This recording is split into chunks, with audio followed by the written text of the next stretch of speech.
નમસ્કાર વિદ્યાર્થી મિત્રો, હું શીતલ ધનાવડિયા આપ સૌનું વિમળા વિદ્યાલય ઈ ક્લાસીસમાં હાર્દિક સ્વાગત કરું છું। આજે આપણે ધોરણ 7 વિષય હિન્દી જેની અંદર આજે આપણું 7મું પ્રકરણ છે ઢૂંઢતે રહ જાઓગે, જેની સમજણ મેળવીશું। અહીંયા સરસ મજાના જે જોક્સ કહીએ આપણે, પહેલિયાઓ કહીએ, એ આપેલી છે। પહેલિયા એટલે જેમાંથી આપણે ઘણી બધી વસ્તુઓ લખીએ છીએ, જે જવાબ આવતો હોય એ નામ આપેલું ન હોય, પરંતુ એવું નામ આપેલું હોય કે જેનું કારણ, એટલે કે જેમ કે ઉખાણા આપણે કહીએ, બરાબર। તો અહીંયા ઢૂંઢતે રહ જાએંગે એટલે કે પહેલિયા એટલે કે ઉખાણા આપેલા છે। આ ઉખાણા ઉપરથી એટલે કે એવી માહિતી આપેલી છે કે અહીંયા અલગ અલગ ઉખાણા આપ્યા છે, જેમાંથી આપણને એનો ઉત્તર એટલે કે જવાબ મેળવવાનો છે। તો અહીંયા આપણે એની સમજણ મેળવીશું। સોને કી વહ ચીજ હૈ પર बेचे नहीं सुनार, माल तो ज्यादा है नहीं बहुत है उसका वार। તમે જુઓ શું કહ્યું? વહ સોને કી વસ્તુ है, सोने की वह चीज એટલે કે જે सोने की वस्तु છે, परंतु उसमें सुनार बेचता नहीं है, એટલે કે परंतु उसे सुनार नहीं बेचता। मोल तो ज्यादा ही नहीं એટલે કે उसकी कीमत अधिक ज्यादा नहीं है, बहुत है उसका भार અને એનું વજન પણ ઘણું છે। તમે જુઓ કે અહીંયા જે વસ્તુની વાત કરીએ, કેવી વસ્તુ છે? તો કે આ વસ્તુ એવી છે કે જે સોનાને નથી, એટલે કે સોને કી વસ્તુ એટલે કે સોનું નહીં, પરંતુ સોના જેવી વસ્તુ, સોનાની જે કિંમત છે એ કિંમત જેવી આ વસ્તુ છે, એટલે કે સોનું નહીં પરંતુ આ સોના જેવી આ વસ્તુ છે જેની કિંમત છે।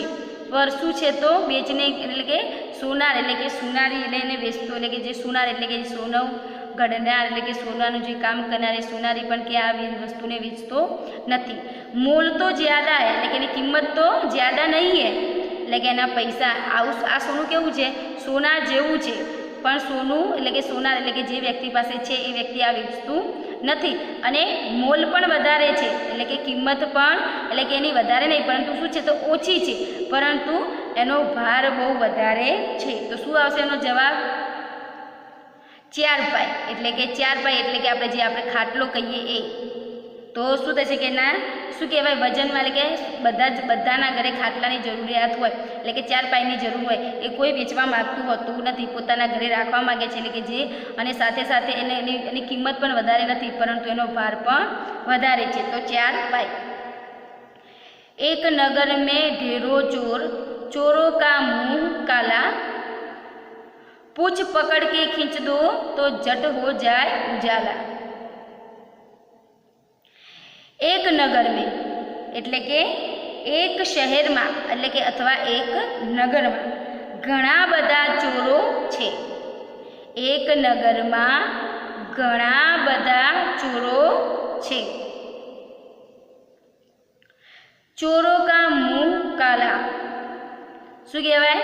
ચોરો કા મુંહ કાલા એટલે કે એક નગરમાં ઘણા બધા ચોરો છે અને આ બધા ચોરોના બધાના મોઢા કેવા છે? તો કાળા છે। પૂંછ પકડ ખીંચ દો એટલે કે એની પૂંછડી એટલે કે આ ચોરોની પૂંછડી પકડીને ખેંચો તો જટ હો જાય ઉજાલા, એટલે કે શું થશે? કે આ બધા જ જે ચોર છે એમના મોઢા કાળા છે, અને આ બધા જ જે મોઢા કાળા હોય છે એમને એટલે કે એમની પૂંછડી ખેંચો તો તરત જ શું થઈ જાય? ચારે બાજુ દિશાઓમાં અજવાળું ફેલાઈ જાય। તો શું આવશે એનો ઉત્તર? તમે વિચારો કે એ ચોરો જેમનું મુંહ કાળું છે, એટલે કે એક શહેરમાં ઘણા બધા બધા ચોરોનું મોઢું કેવું છે? તો કાળું છે, સાથે સાથે એમની પૂંછડી ખેંચવાથી શું બને છે? ઉજાળા એટલે કે અજવાળું થાય છે। તો શું આવશે જવાબ? માચીસ। તમને ખબર પડી માચીસ એટલે કે ઘણા બધાનું મોઢું તમે જો માચીસના જે આગળ જે હોય છે એ શું બધું બ્લેક હોય છે ને, તો એનું મોઢું કાળું છે. એની પૂંછડી એટલે કે સળીથી આપણે એને જોરથી સળગાવવાનો પ્રયત્ન કરીએ એટલે તરત જ એ શું થઈ જાય, અજવાળું થઈ જાય. પાણી મેરા બાપ, पानी ही मेरा बेटा. पानी ही मेरा बाप, पानी ही मेरा बेटा. मुंह ऊपर करके देखो, मैं सबका ऊपर लेटा. શું એ પાણી મેરા બાપ, પાણી ही मेरा બેટા. શું કહ્યું છે? પાણી એટલે કે જે આપણે પાણી પીએ એ પાણી મારો શું છે? બાપ. એટલે કે પાણી મારા પિતા છે અને પાણી મેરા બેટા એટલે કે પાણી જ મારો પપ્પા છે અને પાણી જ મારા પુત્ર પણ પાણી છે. એટલે કે મારા પપ્પા પણ પાણી છે અને મારા પુત્ર પણ પાણી છે. मुंह ऊपर करके देखो એટલે કે मुंह ऊपर એટલે શું? ऊपर उठाकर એટલે કે मुंह ऊपर उठाकर आकाश की ओर देखो तो उसमें અહીંયા मुंह ऊपर करके देखो એટલે કે मुंह ऊपर करी એટલે કે उठाकर आकाश में की ओर देखो तो मैं सबके ऊपर लेटा हुआ दिखाई देता हूँ. એટલે કે જો તમે જુઓ પાણી અહીંયાનો બાપ એટલે કે શું છે? એનો બાપ એટલે કે એના પિતા કોણ છે? તો પાણી છે અને એના પુત્ર પણ પાણી છે.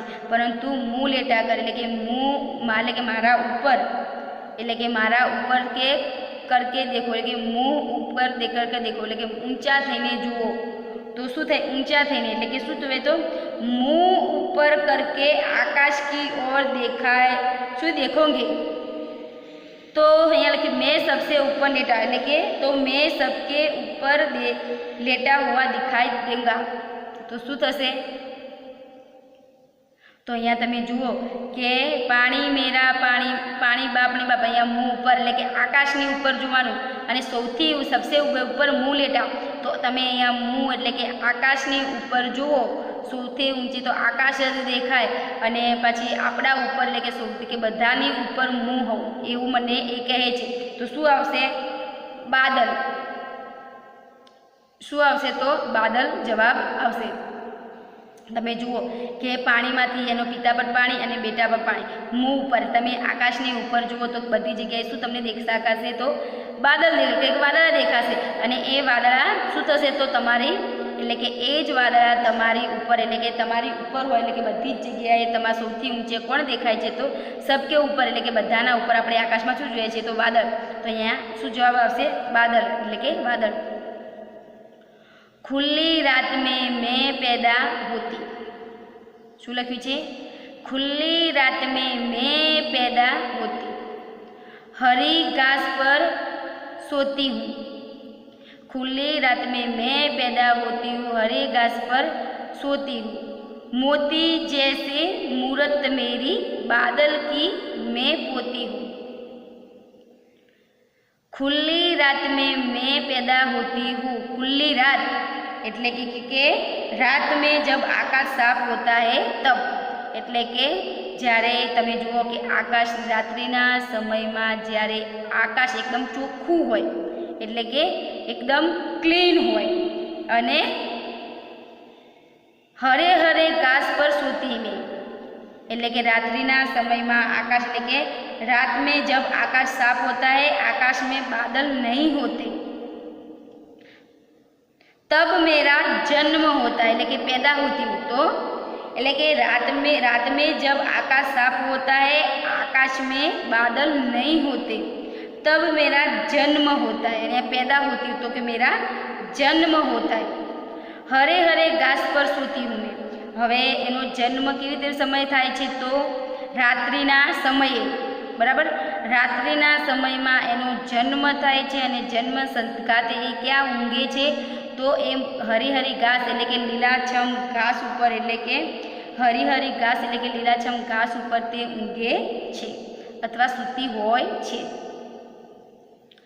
મોતી જેસી મૂરત મેરી. મોતી એટલે કે હીરા જેવી જે આપણે ડાયમંડ કહીએ એટલે કે મારી સુરત અહીંયા કહે છે કે રાત્રિના સમયમાં હું પેદા થાઉં, જન્મ થાઉં છું અને હરા હરા ઘાસ ઉપર હું રહું છું. અને મોતી જે સી મૂરત એટલે કે મારી સુરત કેવી છે તો મોતી જેવી, એટલે કે મારી મૂરત એ કેવી છે, સુરત કેવી છે તો મોતી જેવી છે, એટલે કે હીરા જેવી મારી સુરત છે. મારી ખૂબસૂરતી એનું સૌંદર્યની વાત કરે છે કે મારું સૌંદર્ય કેવું છે તો હીરા જેવું, એટલે કે મોતી જેવું મારું સૌંદર્ય છે. બાદલ કી મેં હું પોતી, અહીંયા કે હું શું છું કે બાદલ એટલે કે વાદળાની પોતી થાવ.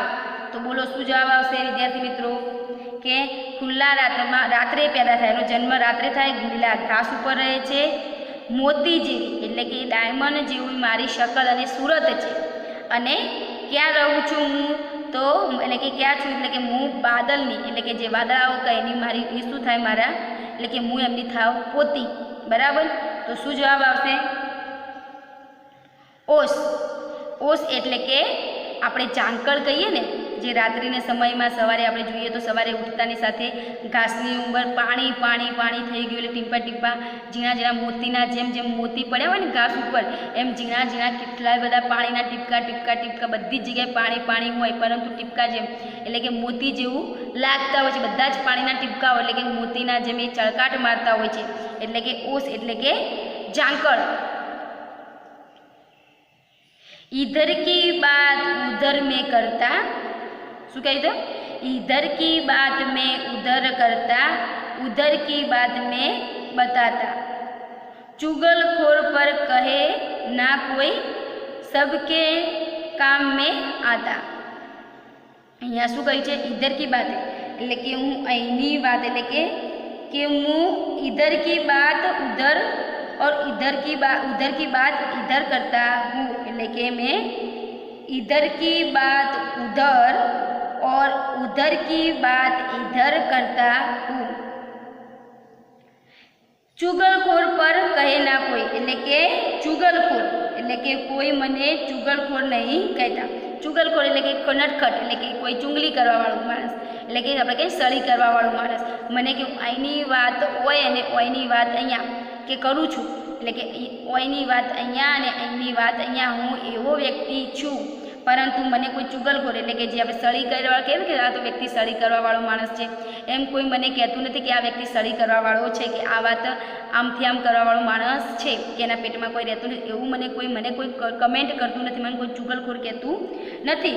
પરંતુ એટલે કે પીઠ પીછે બુરાઈ કરને વાલા. ચુગલખોર એટલે કે પીઠ પીછે બુરાઈ કરને વાલા, એટલે કે હું પીઠ પછી બુરાઈ કરવાવાળો માણસ નથી, કે આમથી આમ સળી કરવાવાળો માણસ મને કોઈ કહેતું નથી. સબકે કામ મેં આતા, શું કહે છે?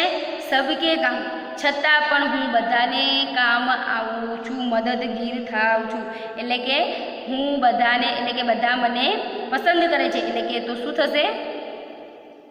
તો ટેલિફોન. તમે વિદ્યાર્થી મિત્રો જોઈ શકશો, એટલે કે ટેલિફોન કે જે એક વ્યક્તિ અહીંયાથી અહીંયા વાત કરે, અહીંયાથી અહીંયા બધી જગ્યાએ વાત કરી શકે, અને એને કોઈ આપણે ચુગલખોર એટલે કે પીઠ પીછે બુરાઈ કરવાવાળો એટલે કે સળી કરવાળો માણસ પણ નહીં. અને અત્યારે વર્તમાન સમયની અંદર તો બધા જ ફોનનો ઉપયોગ કરે છે. તો શું આવશે? ટેલિફોન. सोने को पलंग नहीं महल बनाए, 1 रुपया पास नहीं फिर भी राजा कहलाऊं. તમે જુઓ, સોને કા પલંગ એટલે કે સુવા માટે, જે ઊંઘવા માટે, એટલે કે मेरे पास सोने के लिए पलंग नहीं, એટલે કે મારા માટે ઊંઘવા માટે પલંગ નથી. નહીં મહલ બનાય એટલે કે નથી મારા માટે એટલે કે રહેવા માટે નથી મારી પાસે પલંગ, કે રહેવા કેમ નથી મારા માટે કોઈ મકાન એટલે કે મહેલ, રહેવા માટે મારી પાસે મહેલ પણ નથી. 1 રૂપિયા પાસ બી નહીં એટલે કે કોઈ પૈસા પણ મારી પાસે નહીં, છતાં પણ હું ફિર ભી રાજા કહેલાઉં. તમે જુઓ શું કહે છે? મારી પાસે ઊંઘવા માટે પલંગ પણ નથી, કે મારી પાસે રહેવા માટે મહેલ. આપણે કહીએ કે મહેલ રાજાઓ ક્યાં રહે? તો મહેલની અંદર પલંગની એટલે કે સુખ સગવડમાં રહી, એક જેના પાસે ઘણી બધી સંપત્તિ હોય. પરંતુ આ કેવો વ્યક્તિ રાજા છે કે જેને માટે ઊંઘવા માટે પલંગ પણ નથી, રહેવા માટે રાજમહેલ પણ નથી, અને સાથે સાથે એની પાસે કોઈ પૈસા પણ નથી, છતાં પણ એને બધા રાજા કહે. તો શું આવશે વિદ્યાર્થી મિત્રોનો ઉત્તર? તો શેર એટલે કે સિંહ, જંગલનો રાજા આપણે કહીએ છીએ, જંગલનો રાજા તો સિંહ. તો તમે જુઓ કે સિંહ પાસે કોઈ રહેવા માટે પલંગ છે? ના. પછી એની પાસે કોઈ એટલે કે મહેલ છે? તો ના, એની પાસે પૈસા નથી, છતાં પણ આપણે બધા એને શું કહીએ? રાજા કહીએ. જંગલનો રાજા કોણ છે? તો સિંહ. તો અહીંયા શું આવશે? શેર. 3 अक्षर का मेरा नाम, શું હે? 3 अक्षर का मेरा नाम, पानी देना मेरा काम. શું છે? 3 अक्षर का. શું નામ છે? તો 3 अक्षर का मेरा नाम, पानी देना मेरा काम. प्रथम कटे तो दल कट जाऊं, बीच से काटे तो बाल कट जाऊं. એટલે કે અહીંયા તમે જુઓ 3 अक्षर का मेरा नाम, पानी देना मेरा काम. 3 अक्षर એનું નામ એટલે કે મેરા નામ કેટલા અક્ષરનું છે? તો 3. એટલે કે मेरा नाम 3 अक्षर से बना है. पानी देना मेरा काम, मैं सबको पानी देता हूँ. मैं सबको क्या देता हूँ? तो पानी देता हूँ. प्रथम એટલે કે પ્રથમ કટે તો દલ कहलाओ, बीच से काटे तो बाल कहलाओ. એટલે કે मेरा नाम का पहला अक्षर निकाल दिया या प्रथम, तो मेरा नाम का पहला अक्षर निकाल दिया जाए तो मैं क्या बन जाऊँ? दल. प्रथम कटे तो અહીંયા પ્રથમ કટે તો દલ બન જાવ. એટલે કે મારા અક્ષરનો એટલે કે મારું અક્ષર કેટલા નામનું છે? તો 3 અક્ષરનું છે. એટલે એમાં પ્રથમ અહીંયા મારો શબ્દ 3 અક્ષરનું નામ છે, એમાં 2 શબ્દ આપેલા છે.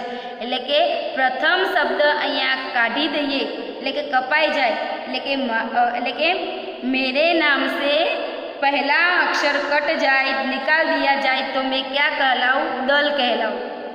और बीच से એટલે કે વચમાંથી અક્ષર નિકાલ દેવામાં આવે तो के और बीच का अक्षर निकाल दिया जाए तो मैं बन जाऊँ बाल. તો અહીંયા શું જવાબ આવશે? એટલે કે મારું અક્ષર 3 નામનું છે, જે બધાને હું શું આપું છું? પાણી. એટલે કે પ્રથમ અક્ષર કાઢી દો તો હું દલ બની જાઉં, અને વચમાંથી એક અક્ષર નીકાળી દેવામાં આવે તો શું બની જશે? તો બાલ. તો અહીંયા શું આવશે? બાદલ. તમે જુઓ કે બાદલ, તો અહીંયા બા અને વચ્ચેનો અક્ષર કાઢી દીધો તો બા અને લ રહ્યો તો બાલ, અને પ્રથમ બા કાઢી દીધો તો દલ. તો આ રીતે તો શું જવાબ આવશે? બાદલ.